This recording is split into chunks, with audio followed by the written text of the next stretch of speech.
everybody. Welcome back to In a Perfect World, where we talk about people's biggest dreams and their creative journeys. My name is Carmen Renee, and joining me today, we have comic book artist and illustrator Quinn. Hi. Quinn! What's up? You're here. Yeah. I feel like I haven't seen you in forever. It's been a couple months, but yes, I've returned. It's been longer than that. Yeah. This man went to college and just forgot about everybody. And that's okay, because live your best life. Yeah, gotta do what you gotta do. Yeah, that's something I need to do myself, because I'm so planted in Maryland. I could never see myself living somewhere else. I feel like I'm so planted in Virginia. Like when I come back home, it's weird. And then every time I come back home, I'm always on go. And then it's right back to Virginia. So what, that's your home now? It's my second home. Valid. Okay. Well, I'm super glad that you're back. Thank you for coming on. This is our second time scheduling this, because the first time I was actually really scared. But I don't remember that. Yeah, remember? So at the time I didn't have my microphones, and I was trying to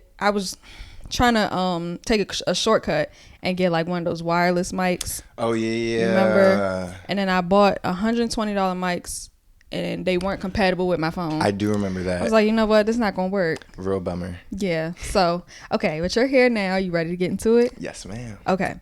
So, in a perfect world, where do you see yourself going with art? Like, what's your biggest dream when it comes to your art and what you do? My biggest dream when it comes to my art is, I would say like the biggest dream is to just have a like wildly and like worldly successful comic book series. Like I want, and everyone, if you don't know me and my story already, I'm the author of Super Quinn, Full Sun and Moon. It's a story about me growing up in this crazy chaos-filled world where everything is like turned upside down with like superheroes and superpowers and monsters and demons and all the different cool stuff. But anyway, my biggest dream is for that series is for Super Quinn to just be like super popular. Like I want everyone to know who Super Quinn is. I want everyone to read his story. I want everyone to have my books in their house on their bookshelves, and I want it to just like, I just want people to read it, honestly. Like I don't care really about like how many copies I sell or like where it gets like the most popular or whatever. I just want people to read it, and I just want people to read my story and receive my self-expression, because that's really why I do it. That's awesome. That's really nice. Are you more of a paper copy or, let's say, like a digital copy comic book? I prefer getting like physical copies, because I like looking at the art physically. Like physical art is always going to be better than digital art, especially because of like the day and age that we live in now. Physical art is like, that's like treasure. Like everything is digital now, especially with like AI and stuff. Yeah. There's like AI art now. Like you can make quote unquote artwork in like seconds, versus with me and like a normal pen and paper will take me like days or weeks or months, and it's so much more like valuable. And I feel like that's the same with comic books. Plus I'm like a huge nerd, so like I collect books, and like I want to collect like my books. I just like having them, and I want other people to want to have them and like collect them. Yeah, I would definitely say it's different than having physical art and digital art. Like we didn't really grow up in that age where you have like, let's say music, for example, like physical music, like CDs. Yeah, I mean I had some CDs. I never had no CDs. I had some Michael Jackson CDs, and my dad. They were yours? Yeah, they were mine. Like I bought, I had Michael Jackson CDs, and I had a radio, and I would play them joints all the time. Physical art is better. Physical art is better than digital art. I remember I wanted to buy my first album, right? And I had sent my mom like this it was like a Hannah Montana stereo and like a CD, and she was like, "Why you don't just buy it on Apple Music?" Or no, what was it at the time? iTunes, yeah. I was like, okay. So my first attempt trying to buy a CD, I didn't. You just went on straight to iTunes, and that's when it began. Yeah. What was I about to say? Okay, so you said your comic book is pretty much your story. So of course you gotta shift some stuff around because it's based on like, you know, superheroes and stuff. Yeah. But aside from that, what percentage would you say is factual? That's a hard question. Cause it's like, and it's like none of it is intentional, or it wasn't at first. Like when I first made up Super Quinn, it was just like we were in middle school still. It was literally just like me kind of messing around. And then kind of like as I got older and like experienced more stuff, I kind of like started to like, I guess, develop the story in my mind. And then like as I was just living, I ended up started like realizing how much of the actual story was actually like happening to me. And not like in a literal sense, like I don't go fight demons or monsters or anything like that, but like a lot of like the character development and like how I have Quinn progress with his emotions, and like how I have him progress with like the development of his powers, and even stuff like in the story where like, let's say if there's something going on in like the city as a whole in the story, like that could be reflective of something that's going on in our world like as a whole. Like I have one part of the story where we like dive into like racial issues and stuff like throughout the city, and like that was like a lot of that took inspiration from like in 2020 when like all that like crazy stuff was happening. Yes. And like that was an experience that I actually lived through, so it's like something that I can actually put in the story and like have the, I don't know, have like the real life reference. Because when I don't know, when I realized how much I had lived the story, that was when I knew that like it was really something like special, I guess. Because it was, I just ended up writing out my life and then I ended up living it, and it was totally not on purpose at all, which is really cool. Yeah, you're really in tune. Yeah. That sounds like. So tell me how you got into art. Like first time you picked up a pen or a pencil and you were like, oh yeah. Oh yeah. It had to have been, well, I've been doing art ever since I could remember. Like, I don't even know when the first time I picked up a pen or pencil was. But like the first book I ever wrote, I was 5 years old. Ooh. Yeah, I was writing books, like drawing whole books. Like my parents bought these like blank books, or like they were hardcover and like had like blank sheets of paper inside, and I would just draw animals and like write fake little stories. And I've been doing that for a long time. When I started elementary school, or when I came to elementary school, that was when I first started like actually making comics. And then since then, I just kept going. I never stopped. You said fifth grade? Yeah. So over 10 years now. Yeah, over 10 years. Wow. Yeah, that's kind of crazy. Yeah. As far as I can, like I said, you've been drawing as long as I can remember. Yeah. And we've been friends a long time. Yeah. So, okay.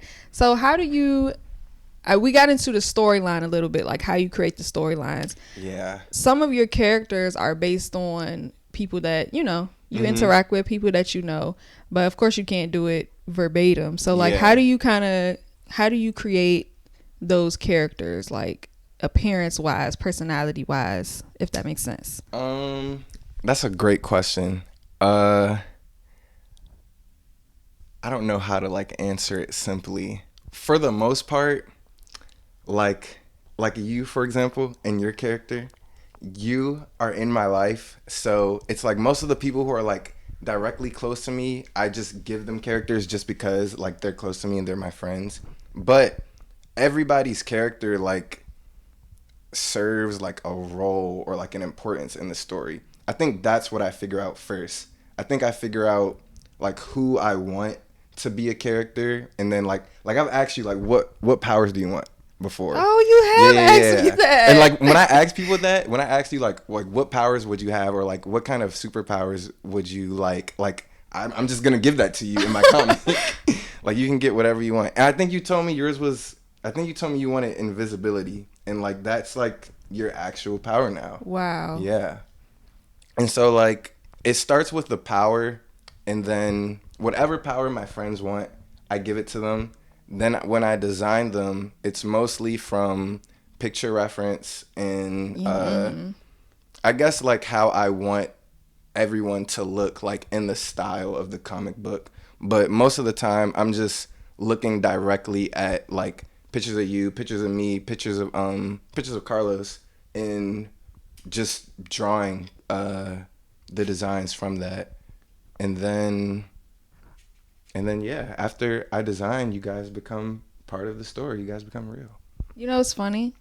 What year did you ask me that? I feel like it was a long time ago, because when you just said that, I just said flying. Flying? My answer's changed now. Your answer's changed now. And that's cool. That's really cool. I can still work with that. Yeah, because I hate driving. So automatically I would like to fly. Okay. What's yours? My power, Quinn's power, in simplest terms, it is called sun, and he can basically control like heat and like wind pressure, and he can do. That's a very, very specific super. All the powers are very, very specific. Superhero trait. Yeah, like he can control and like produce his own wind pressure. He can make like solar flares and stuff, like stuff that the sun can do. And like think of him as like he is like a literal manifestation of the sun in like human form. That's deep. That's deep. He's really strong, and he has another power that I'm not gonna say anything about because it's a secret.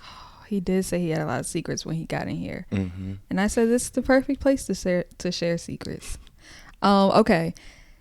Now this question, when people, let's say people come in and out of your life, right? Are you writing them out? Because me, I'm writing people out. You pissed me off one time, and you're done. This character dies a very tragic death. Now killing them straight off is crazy, but and then bringing them back when we cool again. I've never done anything like that. All of the characters that I do write like tragically aren't based off people who are like actually in my life. Like the most tragic characters that I have are people that aren't from anyone else. But I've never thought of like I don't know. And I don't be having like beef with people. So like first of all, if I don't like you, I wouldn't put you in my story anyway. And then especially if like you piss me off or something, I guess I would like make someone become like a villain. Like if they were good at first, I would just be like, you know what? I guess because if like say if that's how it went in my life. Like I was cool with this person and then we stopped being cool, or like they did something to me or did something wild. I can just put that in a story, be like, this character betrayed everybody else and now they're the enemy, they're the up. And now we have this big fight set up coming and who knows what'll happen. So it just all works out. It literally just all works out. So do you give extra careful thought to who you write in? Yeah, absolutely.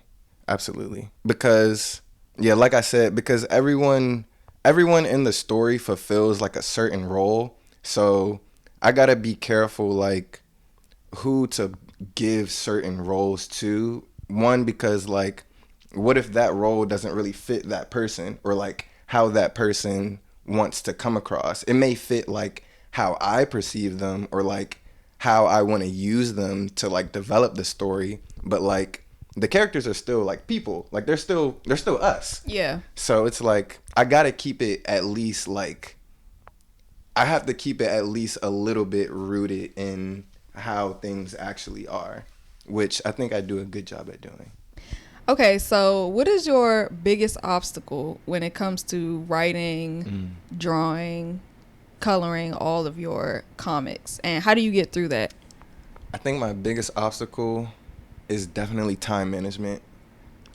Like And I'd say being in school kind of mess with that, because in school, when you're in school and when you're in school for art, there's a lot of deadlines. And because Yeah. that's how it is in the art industry too, like actual comic book artists, like comics get released like every month or like every other week. So like you have to meet your deadline or else you're cut from like the comic project or your comic doesn't get published. So it's like Dang. meeting the deadlines, even just for like homework assignments and like projects, like it's hard. It's hard. And it's hard because I guess like I'm in the way. Like I guess one of my biggest challenges is myself, because you know everybody's their own worst enemy. Always. Everybody's like their biggest critic, and it's not that I criticize myself a lot to the point where like I don't work or like I can't work. I think I just take too much of my time. Like people be like, there's taking your time, Yeah. and then there's taking like too much time. And like I'm a perfectionist, so like if I'm working on something, it just like has to be perfect. And like I don't want to like produce or like give out a project that I feel like I can go back and change to make it better. I want to give out something that is like finished and like you can keep, and you won't see any mistakes, but I'll see them, but they'll be so tiny that it's not even like a real problem. So I guess like, but like making everything perfect, I guess making everything perfect takes time, and time management is a very, very, very big challenge for me. And another thing too, like with having art as your homework and having deadlines and stuff like that, you don't, I mean, me personally, I don't always feel creative. Yeah. So it's like, I have to do this by Friday, but I'm just not feeling it. So how can I produce the best work if I'm not feeling it? I absolutely feel like that a lot, actually. It's like, and sometimes I will even just tell myself like no, don't draw today because you don't feel it. Sometimes I will wait until I'm in the mood to draw to start drawing. I'm not saying that's like a good thing, cuz like sometimes you got to just do it and like just get up and just do stuff. Like, and I will literally sit and tell myself that, because I will think about what I want to draw all day, but when it comes to like actually sitting down and like doing it, yeah.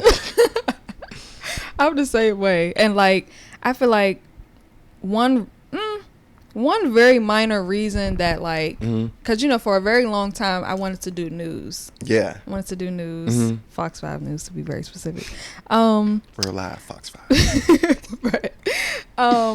Yeah, like deadlines with producing news articles just sounds, and I know it all comes with practice, but it just sounds so unsettling. Like, and then their turnaround times are like quick. Yeah, like within the next hour, you need to write, verify, and make it interesting.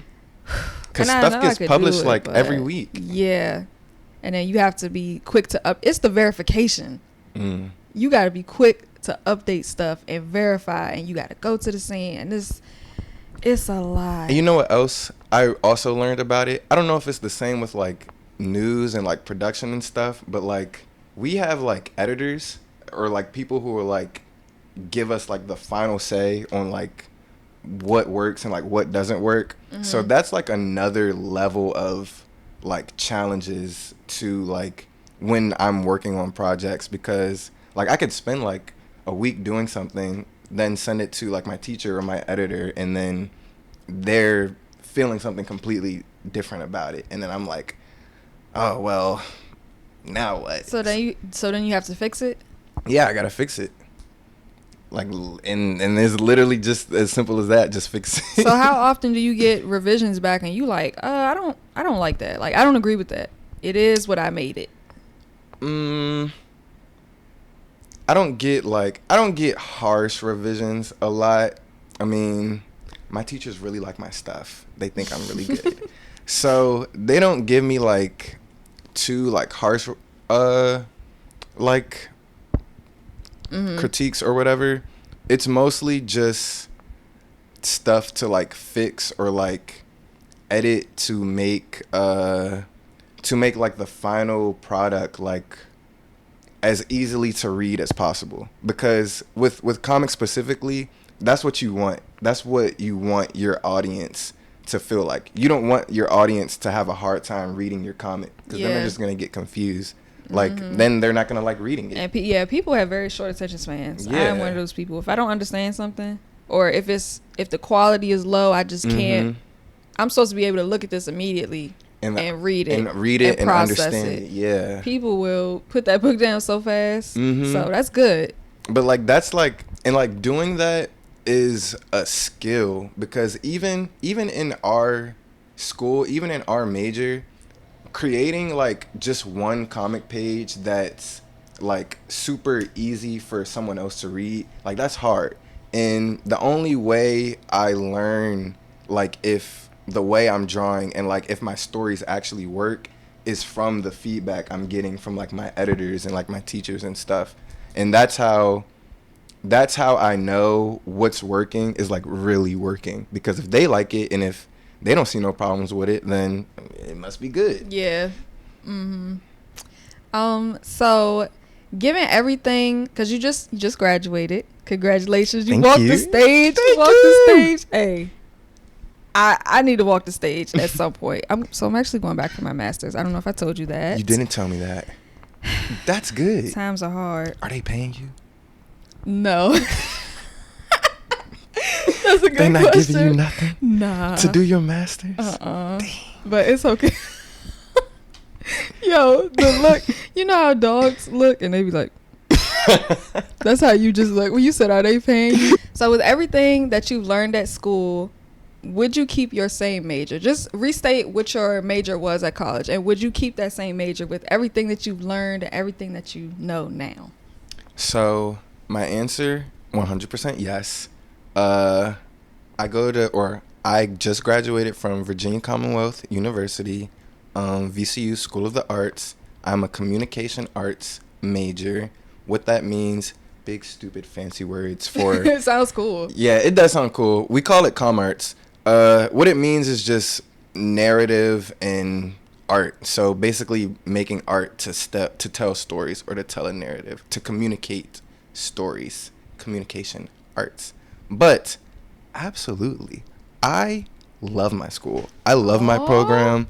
Like literally, I wouldn't be on the path with my art that I am right now if it wasn't for school. Like I went to Italy, bro. I know. That was for crazy. A whole month. That was crazy. And that month really leveled me up. And like, there are things like I would change about like the school and the curriculum, but not about my experience and what I've learned. That was unforgettable. I'm so sorry. I don't know why I keep blinking out. Fuck. Go VCU Rams. I know. Okay. Because, sometimes people say, like, oh, certain majors are a waste or certain majors you can't make no money with. My major is one of those. Communications. If you're not going to school for, like, nursing or, like, I don't know, project management or something, people kind of blow it off. So I'm very, very glad that you said that. Thank you. Yeah. And I can honestly say, like, over the years, I know you hate to look at your old work, but it's so nice to see the progression. Yeah. I do like acknowledging the progression. I don't like looking at my old comics. My old comics were just I know you don't. Bad. But at some point, I feel like you're going to come around, because now I look at my old videos and I'm like, wow, this is bad. But also, I'm not there anymore. Yeah. I like to, because with a lot of the art that I do, I will do like remixes of like old like drawings that I've done in the past, and like having those like side by side is really nice, because some of them will be like years apart. Like the joint I just sent in the group chat was kind of a redo of something else I did a couple years ago. But I mean, look at that, and then look at when I first drew it. That's crazy improvement. Definitely. But that always feels good. Yeah, you just gotta take a moment, step back, and look at your work, and you'll feel good. It'll be hard. Yeah. But I feel like once you fall down that rabbit hole, you're just there. Yeah. So you think at some point you're gonna not stray away from comic book style, but like you're gonna take on a different form of art? Is that what? Yeah, different form of art. Yeah, and I have, or I've already started to. I just haven't shown anybody. Okay, so you're already in the works. I've been doing so I took this one class that was called Finding Your Visual Language, and we basically just explored and experimented. Like, I was doing like literally whatever, and like we called it making mud. And literally that class, we just made mud and saw what worked, saw what didn't work. And I started putting together like a different body of work. And when I release this, you're going to look at it and really be like you're going to like question, like, did Quinn do this? Like, it's so different from the stuff that I usually draw. Like, it's not comic books. It's not like people. It's not characters. It's like something totally different. Just like, it's more abstract than anything else I've ever done. That's good. Yeah. It's more like abstract and like fine arty, like the type of stuff that you would see if you walk into like a gallery or like a museum. Okay. But like, I'm into that stuff. I want to do that stuff more. Like, ever since I did my my little gallery show earlier this year, like I'm super into that now. Like, I want to get in galleries. I want to make like huge works of art, like huge illustrations. I think the biggest piece that I'm sitting on that I haven't showed anybody yet is like, it's 22 by 30. So that's like probably a little smaller than the TV. Okay. But yeah, I can do that. You can eye like dimensions and stuff like that. Kinda, yeah. I just know how big some boards are. Like, the joint I was just talking about, it's like a little smaller than that. Oh, okay. Yeah. Okay, so you definitely stepping outside your comfort zone. I need to take notes. That's awesome.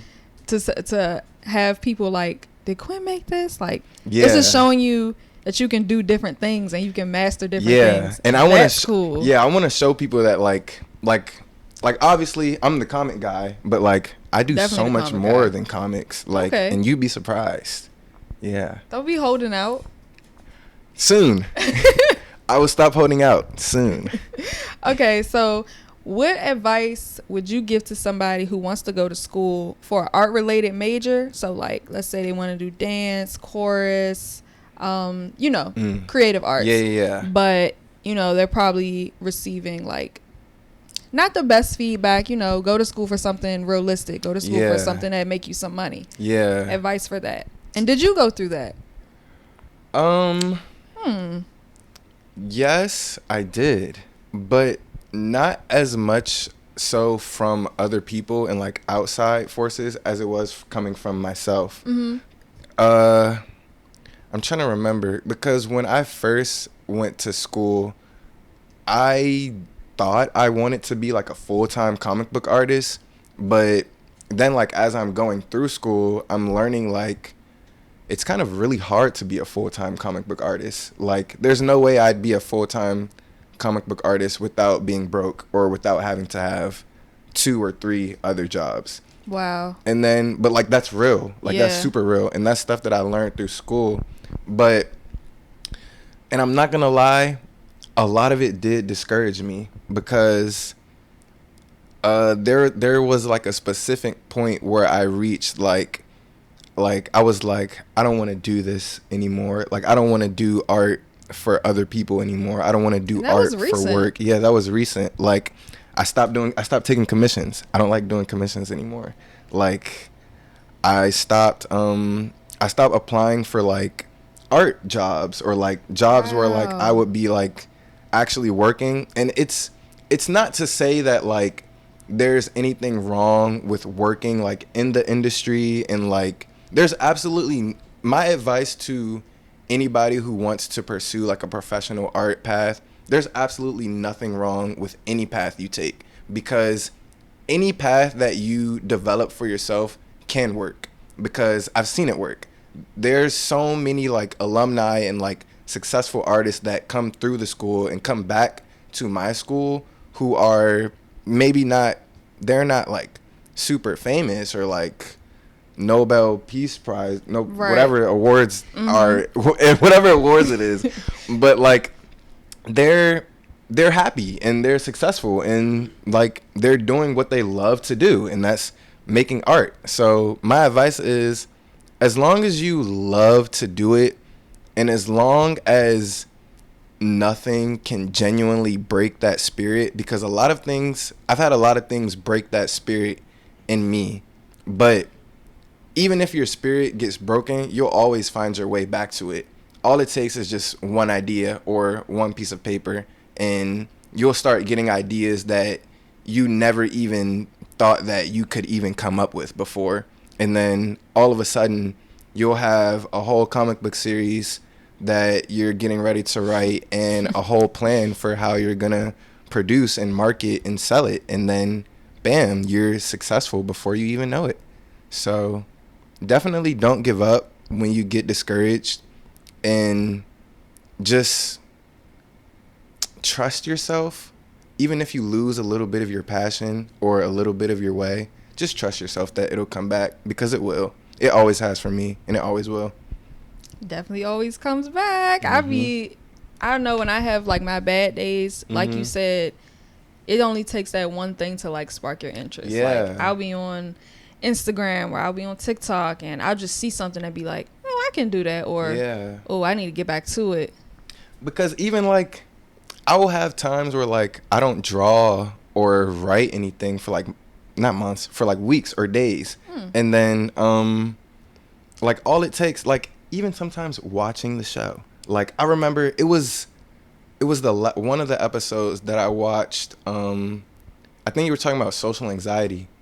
It was that one. Yeah. And I was listening to that, and I was just thinking like I wasn't drawing or nothing, but like it just got me thinking. It's like literally any little piece of inspiration can like get those like gears turning, and then I was drawing again, so it was cool. Awesome. Hey, I did that. Yeah. So yeah, so anything, going back to what you said, your advice, like as long as you have a plan, you have as to long have as you a have plan. a plan. You have a Absolutely. passion, you got to create a plan. And one thing my mom, she said this like 2 weeks ago, and it's just stuck with me. She does this all the time. Like, why are you I tell her all the time, you're like a human fortune cookie. Like, she just dropping knowledge. I'm like, bruh. Okay. If your plans change the plans. If your plans change the plans. I might have said that backwards. But yeah, like basically saying adjust. Yeah. Adjust. Yeah, absolutely. Because your plan might not always go, the way you planned it. Plans change the plans. Yeah. And because for me, that's super easy. Like, I'm very like adaptive. Like, if something doesn't go according to plan, I'll probably already be thinking of like, okay, like what's the plan B or whatever. But like, just like that, like that's one of the things that like, just I would say like, don't let like discourage you. Like when like you said, when the plans change, like don't freak out or nothing. Like just change the plan. Like keep it cool. It's gonna be straight. Just change the plan and keep it going. Yeah, I love that advice. She don't know I've been living by that. That is good advice. Yeah, this is a weird period, being out of school and kind of just, figuring out what pathway you want to go down. So, yeah, that's keeping me a little grounded right now.